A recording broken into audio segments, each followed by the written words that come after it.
கசகி, நானும் நீதியாக இருந்து ரிட்டர்ட் ஆகிட்டேன். இன்னும் உனக்கு ரெக்கப்பாண்டிக்கு இருக்கிற பிரச்சனை முடிஞ்ச பாடு இல்லை.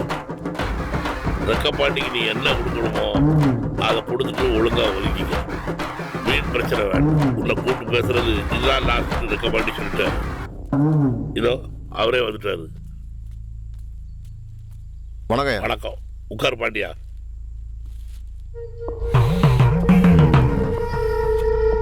ரெக்கப்பாண்டி கிளப்பை விற்கணும்னு சொன்ன உடனே 15 வருஷமா அவருக்கு நீ நம்பிக்கைக்குரியனா இருந்துன்ற ஒரே காரணத்தினால எதுவுமே கேட்காம உன் பேருக்கு எழுதி வச்சாரு.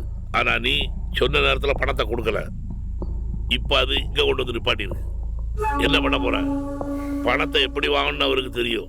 அவர் எப்படி வாங்குவாருன்னு உனக்கும் நல்லாவே தெரியும். பாத்துக்க, உன் நல்லதுக்கு தான் சொல்றேன். 6 மாசத்துல கொடுத்துட்றேன்.